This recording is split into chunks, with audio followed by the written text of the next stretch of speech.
अस्सलाम वालेकुम। प्रोग्राम सहाफ़ी में मतीउल्लाह जान। हंगामा खेज सियासी सरगर्मियाँ वफाकी दारुल हुकूमत इस्लामाबाद में हो रही हैं। 26वीं आइनी तरमीम का मसवदा आखिरकार सामने ज़ाहिर हो गया है, मगर इसके सामने आते ही हुकूमत और हुक्मरान इत्तेहाद कहीं गायब हो गया है और अचानक ही कौमी असम्बली और सेनेट के इजलास गैर मुअय्यना मुद्दत के लिए मुलतवी कर दिए गए हैं। ये वो आइनी तरमीम का मसवदा था जिस पे अपोजिशन जमातें भरपूर अंदाज से बल्कि वकला तंजीमें भी एहतजाज कर रही थी और उनके मुताबिक ये आइनी मसवदा अदलिया पर एक और बड़ा हमला है जो माजी में भी होते रहे हैं। इससे पहले के प्रोग्राम को आगे लेकर चलें, मुख्तसरन आपको बताते चलें कि जो मुजवज़ा 26वीं आइनी तरमीम है इसको लोग क्यों अदलिया पर हमला कहते हैं और फिर इसके क्या नताइज हो सकते हैं। आसान ज़ुबान में आपको बताते चलें कि नई वफाकी आइनी अदालत जो बनने जा रही है वो पुरानी सुप्रीम कोर्ट से ज़्यादा ताकतवर बनाने की तजवीज़ की गई है। काजी फायज़ ईसा का नई ताकतवर वफाकी आइनी अदालत की सरबराही का इम्कान है। जजों की तैनाती के लिए नए जुडिशल कमीशन में सियासतदानों की शराकत दारी होगी। सुप्रीम कोर्ट से सुओ मोटो अख्तियारात और आइनी मामलात नई वफाकी आइनी अदालत में मुंतकिल करने की तजवीज़ है। नई वफाकी आइनी अदालत के पहले चीफ जस्टिस और जजेस की तैनाती वज़ीर आज़म शहबाज शरीफ के हाथ में होगी।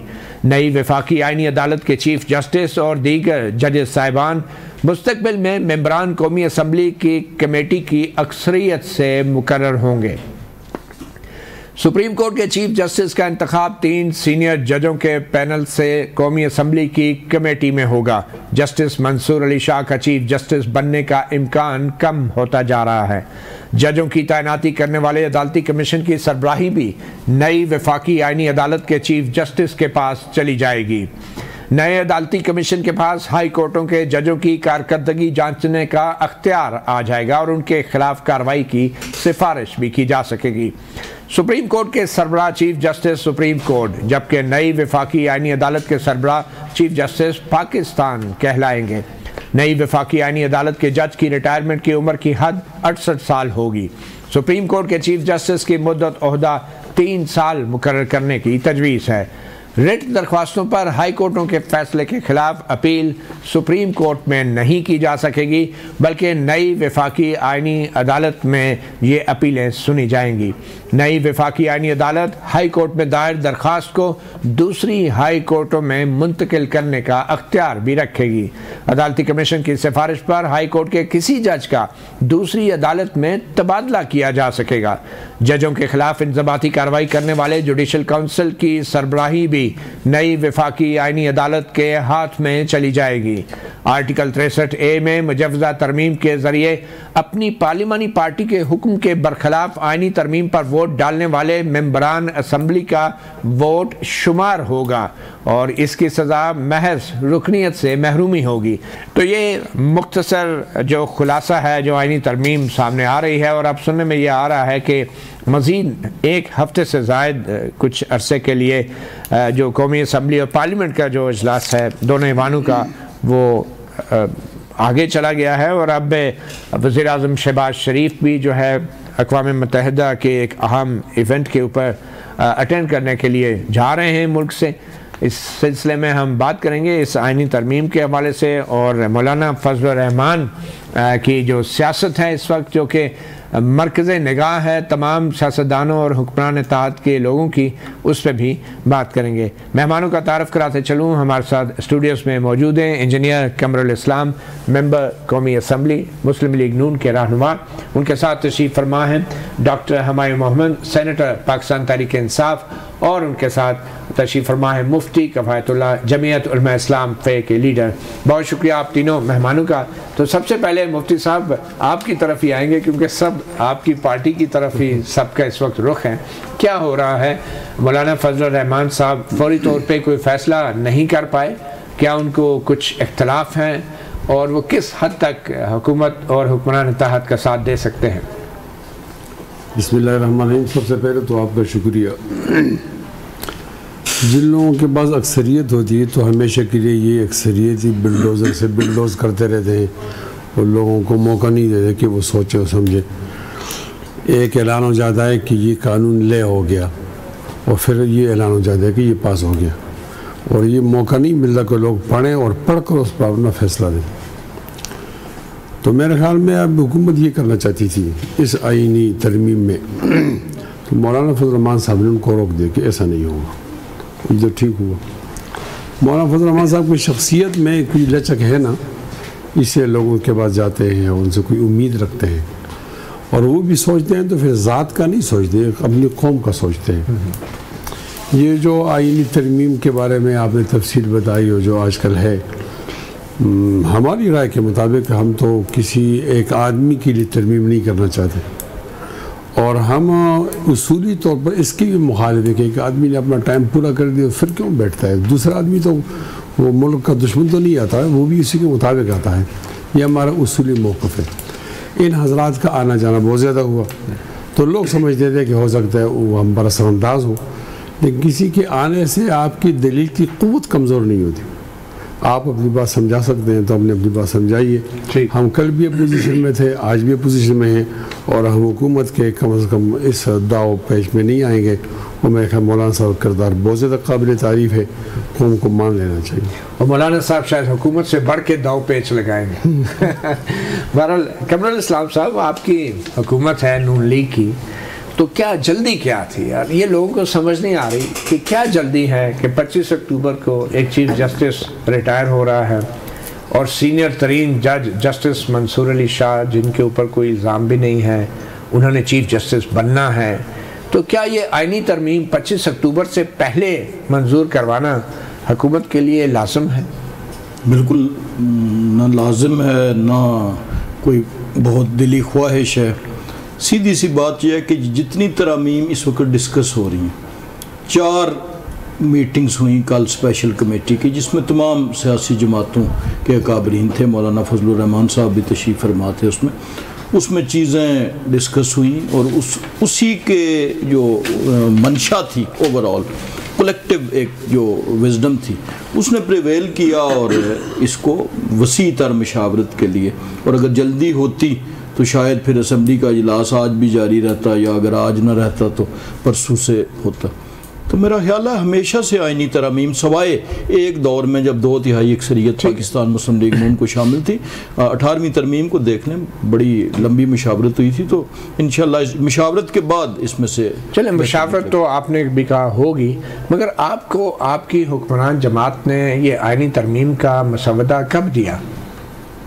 हमें अभी तक कोई मुसवदा, जिसे मुसवदा कहा जाता है, अभी तक नहीं मिला। देखें, मैं दो चीज़ें, तो ये मौलाना फजल रहमान साहब को क्या कह रहे हैं, मुझे क्या पेश कर रहे हैं उनके आगे? नहीं, एक होता है जो ड्राफ्ट बिल होता है। ड्राफ्ट बिल कब ले होता है? जब कैबिनेट से गवर्नमेंट का बिल। लेकिन एक चीज़ है तजावीज़, ये जो कुछ आप पढ़ रहे हैं। अच्छा, आपसे तजावीज़ भी नहीं ली गई? ये आपसे तजावीज़ भी नहीं शेयर की गई? ये तजावीज़ तो डिस्कस होती हैं। अच्छा, आपको ये मिली है तजावीज़? मुख्तलिफ लेवल, मैं यही पूछ रहा हूँ, कब मिली है आपको? पहली दफ़ा कब मिली, आपने कब देखी है? जो तजावीज़ कल सामने आई, ये शायद पहले ड्राफ्ट में नहीं थी।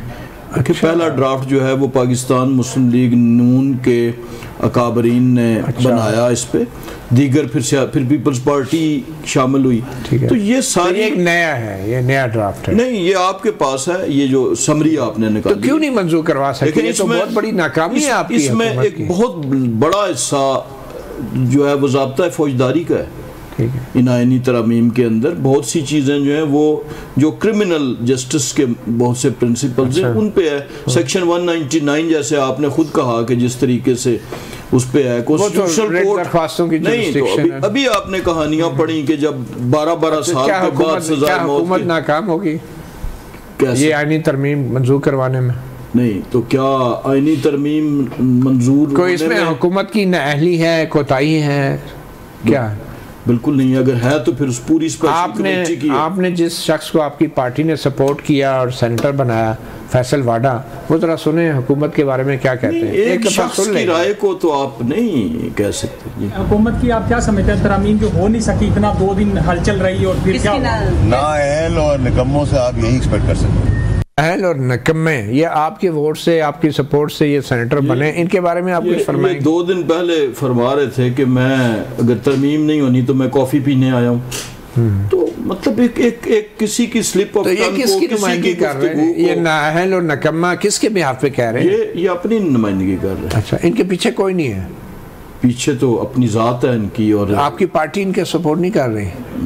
देखें, जब एक इंडिविजुअल राय देता है एक बंदा, मैं दे रहा हूँ, तो अब इसका ये मतलब तो नहीं कि मैं हर जुमला बोलने से पहले मियां नवाज शरीफ साहब से पूछ के आ रहा हूँ कि ये बोलूँ या ना बोलूँ। तो हर शख्स की शख्सियत होती है। वो ये कह रहे हैं कि शहबाज शरीफ साहब, आसिफ जरदारी साहब, बिलावल भुट्टो, मरियम नवाज, ये सब नाअहल हैं। वो यही कह रहे हैं हुकूमत नाअहल और निकम्मों की है, सब नाअहल और निकम्मे। मतलब मैं यही कह रहा हूँ कि हर शख्स का अपनी अपनी राय, अपनी अपनी जुबान होती है।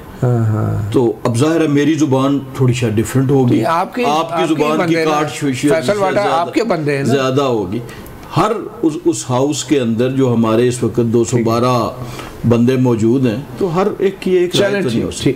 अच्छा डॉक्टर हमायूं साहब, मैं आपके पास आने से पहले आपके भी एक बंदे का बयान चलाने चाहता हूँ, और अभी तक आई एम श्योर वो आपके भी बंदे, शेर अफजल मरवत साहब। देखिए वो क्या कह रहे हैं उन अपने कुछ अरकान के हवाले से। ये किस तरह की कॉन्स्टिट्यूशन अमेंडमेंट है? 7 हमारे MNA अगवा किए हुए हैं, पंजाब हाउस में रखे हैं, और हमारे 2 MNA ऐसे हैं जो बिरन मुल्क थे और हमने इनको कहा कि मत आओ, और ये फिर भी आए। इनमें से चंद ऐसे थे जो पहले से उनकी कमिटमेंट्स थी, तो बिरन मुल्क से भी आ गए।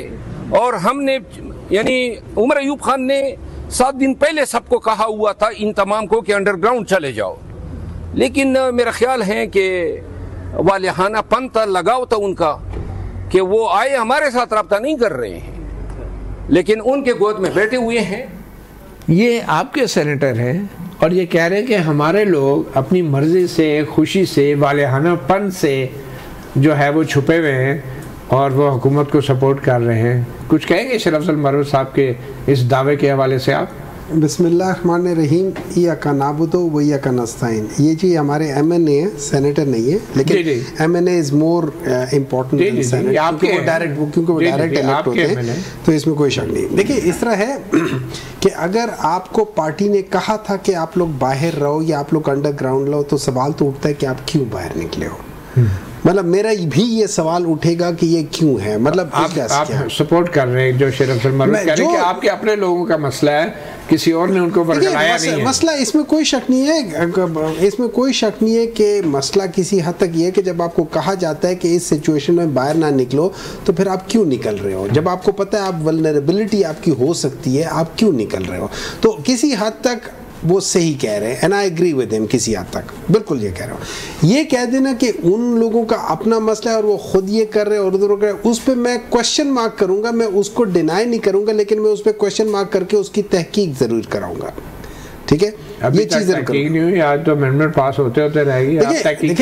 देखिए ये तो अभी देखिए ये सारी चीजें आफ्टर मैथ में होती हैं। ये सारी चीजें जब कोई, लेट्स पुट लाइक दिस, जैसे अब कह रहे थे ना कि वावडा साहब ने कहा था कि मैं तो इधर कोई चाय पीने तो नहीं आया। देखिए बात ये हो जाती है कि वो वाकई जो इस तरह है कि PMLN और पीपल्स पार्टी ने 3 ऐसे लोगों को चुना, 3 ऐसे बल्कि 4 ऐसे लोगों को चुना कि जिनका बैकग्राउंड इनके बैकग्राउंड से नहीं मिलता। एक ठीक है इनके अलायद है, वो एमल वली साहब है, उनको चुना इन लोगों ने है, किसी और ने नहीं किया। फिर एक वावडा साहब हैं, एक मोहसिन नकवी साहब हैं और एक काकड़ साहब हैं। ये 3 ऐसे हैं जो इनकी पार्टी के साथ नहीं है, वो इंडिपेंडेंट है। अच्छा, इंडिपेंडेंट नॉर्मली तो हम समझते थे किसी और तरीके से। वाडा साहब भी तो आपके प्रोडक्ट नहीं है।